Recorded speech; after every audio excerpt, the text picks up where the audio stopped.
우리에게 자유가 있습니다. 이 자유가 너무나 귀합니다. 이 자유가 없는 곳은 우리가 상상할 수 없죠.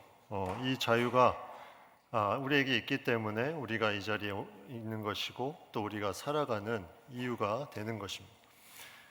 자유가 우리에게 있는데 이 자유가 그런데 잘못 사용되면 이 자유로 인해서 안타까운 일이 발생합니다. 우리는 하나님의 말씀을 들으면서 말씀에 또 하나님께서 그 말씀을 따라가면 그 안에 생명의 놀라운 역사가 있고 복이 임하며 또 그 가운데 힘을 얻게 된다는 말씀을 많이 듣게 되는데 이것을 우리의 자유가 점점 희석화시킵니다. 100%의 순도를 가진 말씀이 나의 자유로 인해서 내 삶에 드러나는 것은 너무나 묽은 것으로 보일랑 말락한 정도의 그러한 부분으로 나타나는 것, 이것은 인간의 자유 때문입니다. 이 자유로 인해서 말씀을 그대로 실천하는 것이 어렵다는 거죠. 성경 말씀은 교리적인 내용도 있고 원론적인 내용도 있지만 실천적인 내용도 여기에 많이 있습니다. 특별히 오늘은 실천적인 내용의 말씀을 우리에게 들려주고 있습니다. 누구의 입을 통해서? 베드로를 통해서. 이 베드로는 어부였는데 그물을 버려두고 예수님을 따라갔던 12제자 중에 수제자의 그런 인물이었습니다.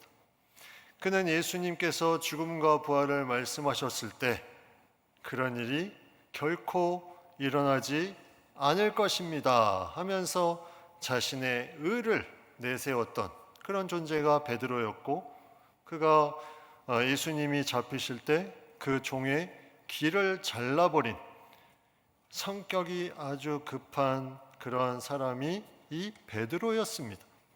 베드로가 부활하신 예수님을 만나고 나서 그가 참된 변화를 경험하면서 이 어려운 로마의 박해 시기에 교회들에게 편지를 쓰면서 이것들을 지켜라, 이것들을 실천해라, 이것을 오늘 말씀을 통해서 전하고 있습니다. 어쩌면 이 말씀은 엑기스와 같은 그런 실천 사항의 내용들임을 우리가 베드로의 삶을 통해서 생각해 볼 수 있습니다. 그 첫 번째 실천하는 첫 번째 겉면이 11절에 나옵니다. 사랑하는 자들아, 거류민과 나그네 같은 너희를 권하노니 영혼을 거슬러 싸우는 육체의 정욕을 제어하라. 영혼을 거슬러 싸우는 육체의 정욕을 제어하라. 너희는 거류민과 나그네 같은 사람들이다. 다시 말하면 외국에 사는 사람이나 잠시 여행 가는 사람이나 잠시 거주하는 그런 사람들의 신분이기 때문에 이 땅에 사는 너희가 그러한 존재, 너희의 본향은 영원한 하나님 나라에 있으니 이 땅에 사는 사람들 너희는 영혼을 거슬러 싸우는 육체의 정욕을 제어하라. 잠시 누리는 그런 삶이니까 마음대로 살라가 아니라 육체의 정욕을 제어하라고 말씀하고 있습니다. 육체의 정욕은 그 뜻을 보면 하나님 밖에서 만족을 얻으려 하는 인간의 세속적인 욕구나 욕망들을 말합니다. 하나님 밖에서 만족을 얻으려는 인간의 욕구나 욕망들, 이 육체의 정욕 중에는 우리가 말할 수 있는 것이 있지만 심각한 것은 쉽게 남에게 얘기하지 못하는 그 부분, 그게 심각한 육체의 정욕입니다. 말할 수 있다는 건 자유한 것이고 어느 정도 치유가 가능하지만 말하지 못하는 내 안에 일어나는 이 육체의 정욕은 무언가 계속해서 문제가 될 소지가 많이 있다는 거죠. 그래서 육체의 정욕은 은밀함이 있습니다.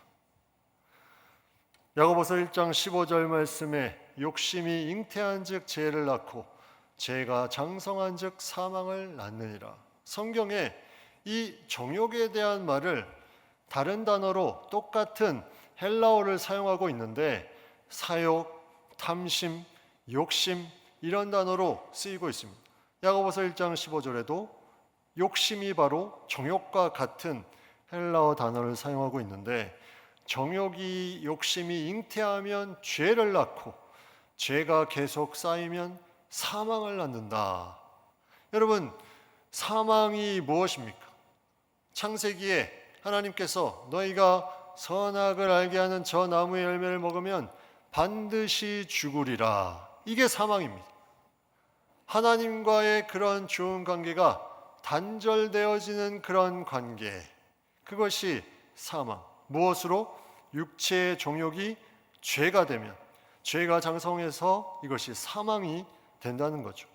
그래서 계속 이것을 영혼을 거슬러 싸우는 것이다. 하나님과의 그 관계를 틀어버리는 싸우는 것이 육체의 정욕인데 이것을 제어하라. 이것을 우리가 제어하는 것이 쉽지가 않습니다. 성경에 많은 방법들이 우리에게 주어진 것이 아니요, 그 가운데 우리가 할 수 있는 것은 그것을 어떻게 이겨낼 수 있을까 기도하며 나아가는 것인데 몇 가지 성경 말씀의 힌트를 우리가 찾으면 첫 번째, 환경에 대한 부분들을 우리가 피해야 됩니다. 고린도전서 6장 18절 음행을 피하라. 사람이 범하는 죄마다 몸 밖에 있거니와 음행하는 자는 자기 몸의 죄를 범하느니라. 고린도전서 10장 14절 그런즉 내 사랑하는 자들아 우상 숭배하는 일을 피하라. 여러분, 피한다는 것은 도망쳐서 안전한 곳을 찾으라는 의미입니다. 내가 육체의 정욕이 발동되는 그 자리에 거하지 말고 도망쳐서 안전한 곳에 머물러 있어야 된다는 거죠. 왜? 거기 있으면 내가 제어하기 어렵기 때문에. 내가 유흥가에 가서 주여 나를 붙들어 주옵소서가 아니라 유흥가를 가지 않아야 된다는 것입니다. 물론 직장에 다니다가 팀 자체가 그러한 곳에 갈 수 있습니다. 직장 생활을 하는 사람들에게 그러한 상황이 닥쳐올 때가 있습니다. 그러면 우리가 거기에서 지혜를 구하고 또 내가 그 속에서 어떻게 이것을 피할 수 있는지 계속 묻고 나아가야 됨이 필요합니다. 그것이 어떤 사람의 그 모든 환경이 그 사람의 육체의 정욕을 제어하지 못함에 이것에 어떠한 핑곗거리가 될 수 없습니다. 그래서 만나는 사람도 중요합니다. 누구를 만나느냐? 육체의 정욕에 계속해서 나아가는 사람을 만나면 그만큼 유혹거리가 본인에게도 많아집니다. 그 상황이 계속해서 자기에게 주어지게 됩니다. 그러면 제어하기가 쉽지가 않습니다. 디모데후서 2장 22절에 바울이 청년 사역자 디모데에게 이렇게 말합니다. 또한 너는 청년의 정욕을 피하고 주를 깨끗한 마음으로 부르는 자들과 함께 의와 믿음과 사랑과 평을 따르라. 누구와 함께 하느냐? 이것이 중요하다는 거죠.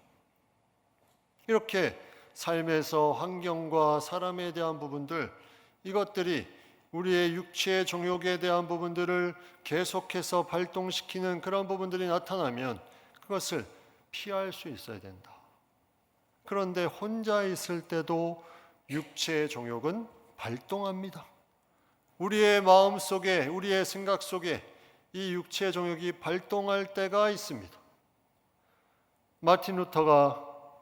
종교개혁자인 마틴 루터가 하는 얘기, 우리가 자주 들었던 얘기가 새들이 머리로 지나가거나 잠깐 앉았다 가는 것은 어쩔 수 없지만 새들이 둥지를 트는 것은 막아야 된다.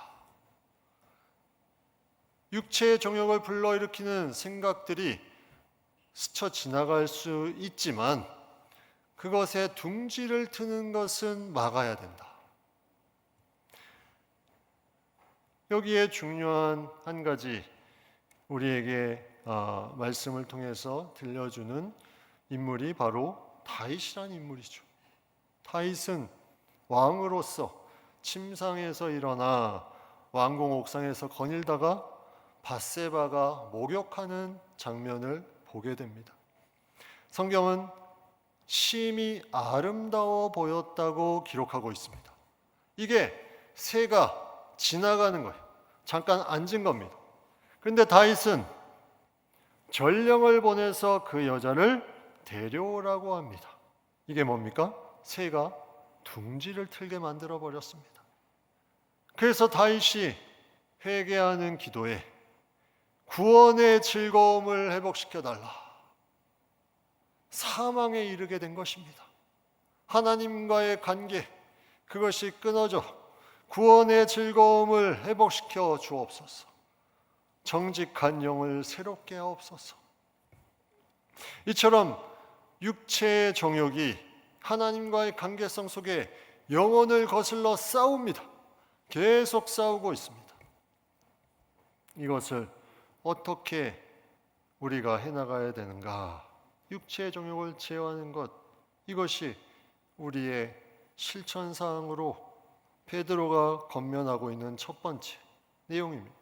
두 번째는 12절 말씀에 너희가 이방인 중에서 행실을 선하게 가져 너희를 악행한다고 비방하는 자들로 하여금 너희 선한 일을 보고 오시는 날에 하나님께 영광을 돌리게 하려 함이라. 이거는 11절과도 연결이 됩니다. 행실을 선하게 가져서 너희를 악행한다고 비방하는 자들, 믿는 자들의 어떤 모습 가운데 계속 비방하는 그런 사람들이 있는데, 그들이 너희 선한 일을 보고 오시는 날에, 여기에 오시는 날은 하나님께서 그들을 찾아오시는 날에, 너희의 선한 일이 그전에는 별로 선하게 보이지 않고 뭔가 의도가 있겠지, 뭔가 목적이 있겠지, 그러니까 저렇게 하는 거겠지 하는 그 사람들이 하나님이 그들을 찾아오시는 날에 이제 깨닫습니다. 아, 그들이 선한 일이, 나를 사랑하시고 하나님의 사랑을 받은 자들이 그렇게 행한 것이었구나 하면서 하나님께 영광을 돌리게 하려 함이라. 그래서 우리는 계속해서 선한 일을 해야 되는 존재. 예수님도 동일하게 이 부분에 대해서 말씀하십니다. 마태복음 5장 16절, 이같이 너희 빛이 사람 앞에 비치게 하여 그들로 너희 착한 행실을 보고 하늘에 계신 너희 아버지께 영광을 돌리게 하라. 선한 일, 착한 행실, 그 뜻은 가치 있고 그 타인을 가치 있게 만들고 덕을 베풀고 아름답게 그렇게 보여지는 부분들을 행하는 것이 바로 착하고 선한 행실입니다. 어디까지 이것을 해야 되냐? 로마서 12장 17절에 아무에게도 악을 악으로 갚지 말고 모든 사람 앞에서 선한 일을 도모하라. 베드로전서 3장 9절, 악을 악으로 욕을 욕으로 갚지 말고 도리어 복을 빌라. 이를 위하여 너희가 부르심을 받았으니 이는 복을 이어받게 하려 하심이라. 그 사람들에게 하나님이 언제 오실지 모릅니다. 오시는 날에 그들이 깨닫게 됩니다. 그전에는 이 선한 일, 이것을 알지 못하니 비방하고 욕하고 악을 행했지만, 너희는 악을 악으로 욕을 욕으로 갚지 말고 그들을 위해서 선한 일을 해라, 복을 빌라. 그러면 하나님이 오시는 날에 그들에게도 복을 이어받게 하려 하십니다. 여러분, 이것이 우리가 실천해야 되는 부분입니다. 이것이 쉽지 않은 거죠. 악을 악으로 갚고자 하는 마음이 우리 가운데 일어나죠. 우리가 예전부터 지금까지 많이 기사에 나오는 층간소음 문제, 위에서 계속 뛴다고 생각해 보십시오. 저 악한 것들 조용히 좀 하지 하면서 같이 내가 천장을 막 팍팍 칠 수 없지 않습니까? 악을 악으로 갚지 말라 하셨으니 선물을 준비해서 올라갑니다. 아이들이 참 건강하게 잘 뛰어노네요. 목소리가 참 우렁차시네요. 전해주고 오는 겁니다. 그때는 몰라요. 그런데 하나님께서 찾아오시는 날에 그 선한 일을 보고 이것이 그들에게 사랑이 임하여서 나에게 이렇게 전달된 것이구나. 하나님께 영광을 돌립니다. 여러분, 이것이 믿음으로 우리가 행할 수 있는 부분이에요. 그래서 솔로몬이 하나님 앞에 일천번제를 드렸을 때 그에게 지혜와 총명과 또 하나 넓은 마음을 주셨다고 나와 있습니다. 넓은 마음. 이 넓은 마음이 바로 악을 악으로 갚지 않는 선한 일을 행하는 마음입니다. 왜? 거기에는 기대가 있기 때문입니다. 내가 하는 이 선한 일을 통해서 그들이 하나님께서 찾아오시는 날에 그것을 통해서 영광 돌릴 수 있도록 우리가 그것을 해나가는 거죠. 그래서 바울은 너희가 선한데 지혜로워하라 말씀합니다. 선한데 지혜로워하라. 선행을 베풀 수 있는 것, 따라하는 것도 있지만 지혜도 필요합니다.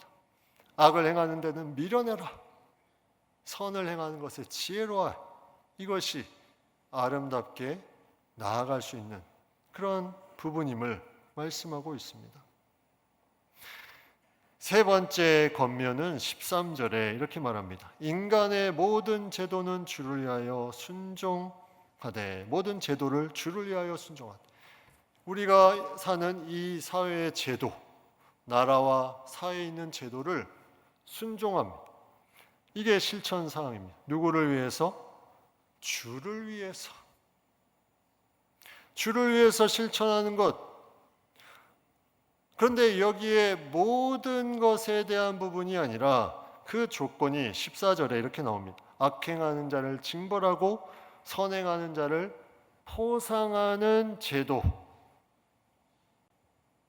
그 제도에 순종합니다. 주를 위하여. 사실 이 편지는 이 말이 수용하기 어려운 상황에 있는 사람들에게 쓴 편지입니다. 로마의 네로 황제의 핍박 가운데 있는 이스라엘 또 믿는 사람들에게 이 편지를 쓰면서 이것을 지키라는 것은 쉽지가 않습니다. 왜냐하면 핍박 가운데 여기서 제도에 순종하라는 말은 너무나 어려운 것입니다. 근데 거기에 하나님의 놀라운 뜻이 그 가운데 담겨 있다는 거죠. 그 안에 하나님께서 이 제도를 통해서 이루고자 하시는 것이 그 가운데 분명하게 있기 때문에 인간이 만든 제도, 질서, 무언가 규율이지만 그것을 순종하면, 주를 위해서 순종하면 그 안에 하나님의 역사가 나타나는, 다시 말하면 전체적으로 인간이 만들었다고 생각이 되지만 그 위에 운행하시는 하나님께서 계시기 때문에 그것을 믿고 주를 위하여 순종하면 여기에 놀라운 하나님의 역사가 나타나게 된다. 그래서 어디까지 순종하냐? 오늘 말씀의 앞과 뒤와 연결해서 보면 선행을 베푸는 데까지 순종하는 것입니다. 앞에 선을 행하라 한 것, 그것이 제도 안에서도 동일하게 행해야 되는, 그게 15절에 이렇게 더 구체적으로 나옵니다. 선행으로 어리석은 사람들의 무식한 말을 막으시는 것이라. 이 사회가 원래 그렇다 하는 그 어떤 말을 막는 것, 이것이 선행이 된다는 거죠. 제가 이 말씀을 준비하면서 예전에 읽었던 그런 글이 생각났습니다. 라디오 사연이라고 제가 알고 있는데 퇴근 시간 즈음에 갑자기 비가 막 쏟아집니다. 사람들이 어찌할 줄 모르는데 아주 좁은 처마와 같은 공간이 있었어요. 거기는 몇 사람이 들어갈 수 없는 곳입니다. 처음에 청년 하나가 들어갔습니다. 그리고 할아버지가 들어가고 아저씨가 들어가고 아줌마가 들어갔습니다. 근데 저 멀리서 아주 몸집이 큰 약간 뚱뚱하신 아주머니가 달려옵니다. 그 처마를 비집고 들어오는 순간에 처음 들어온 청년이 튕겨져 나갑니다. 비는 막 내리고 있는데 그때 옆에 있는 할아버지가 그 청년의 그런 모습을 보고 젊은이, 세상은 다 이런 것이라네. 근데 그 젊은 청년이 비를 맞으며 어디를 갔다 옵니다. 손에 무엇을 들고 옵니다. 우산 5개를 사온 겁니다. 한 사람씩 나눠줍니다. 그러면서 말합니다. 할아버지, 세상은 다 그런 것이 아닙니다. 여러분, 사회의 많은 일들이 어쩌면 그런 것처럼 여겨지는 것들이 많이 있습니다. 당연히 무언가 그래야 되는 것처럼 생각되는 것이 많이 있지만 여기에 선을 베푼다는 것은 그것이 당연한 것이 아니라 더 아름답고 가치 있고 덕이 있는 무언가가 그 가운데 있음을 보여줄 수 있음을, 그래서 어리석은 자들의 무식한 말을 막으신, 세상은 원래 그렇게 악한 것이 아니라 좋은 것임을 나타내 보여주는 그런 부분들이 필요하다. 그래서 오늘 베드로는 이러한 겉면을 3번 하고 거의 요약하며 정리하며 최종적으로 이렇게 16절에 말합니다.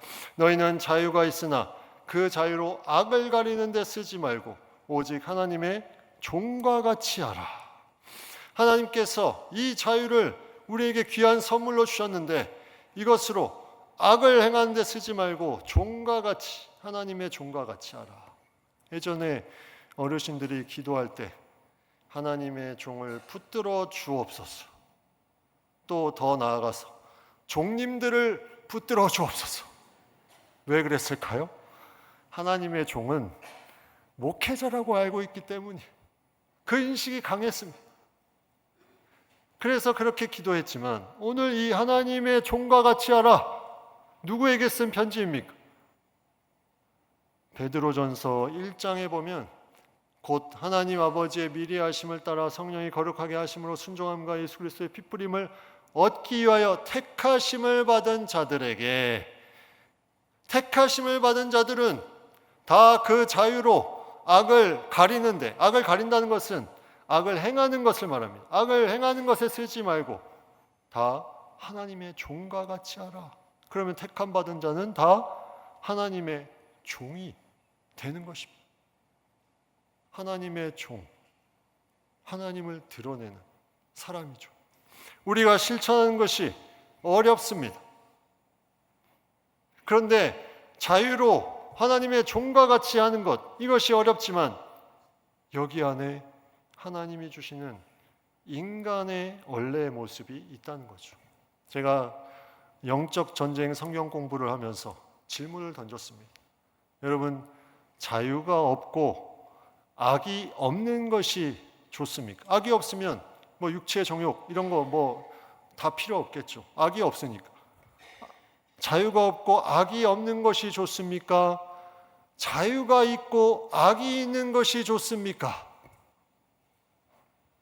여러분, 자유가 없으면 우리는 로버트입니다. 로버트와 같은 삶은 하나님이 창조하신 원래 고귀한 인생의 모습이 아닙니다. 하나님이 인간을 창조하실 때 자유의지와 뱀을 같이 주셨어요. 그 안에 하나님을 깊이 만날 수 있는 인간의 고귀한 발걸음을 하나님께서 원하시고 창조하신 것입니다. 우리는 그래서 그 발걸음으로 나아가는 것이 하나님의 종이 되는 것입니다. 얼마나 귀한 것입니다. 오늘 17절에 그 내용을 다시 한번 요약해서 말하고 있습니다. 무사람을 공경하며 형제를 사랑하며 하나님을 두려워하며 왕을 존대하라. 하나님 나라, 그리고 이 땅의 나라, 또 무사람, 모든 믿지 않는 사람들 포함한 모든 사람, 또 형제는 믿는 사람을 말합니다. 믿는 형제, 성도, 어떻게 살아가야 될지를 이 17절 말씀이 요약해서 말씀하고 있습니다. 우리는 어떠한 부분으로 내 자유를 사용하고 있습니까? 100% 순도의 하나님의 말씀이 내 자유로 희미해져 가고 있지는 않습니까? 묽어져서 내 삶에 드러나는 것이 아무것도 없는, 다 쓰러지고 넘어진, 그래서 영혼을 거슬러 싸우는 이라고 표현하고 있습니다. 싸우는 것입니다. 여기에는 택함 받은 자 한 사람도 예외가 없습니다. 다 싸워서 이 자유를 잘 사용해서 하나님의 종과 같이 사용하는 그것을 오늘 말씀하고 있습니다. 여기에 인간의 인간으로서의 모습, 하나님의 창조의 고귀함, 거기에 기쁨과 만족이 분명히 있음을 우리의 믿음으로 확정짓고 확신하며 우리가 나아갈 수 있는 우리 모두가 되기를 간절히 바랍니다.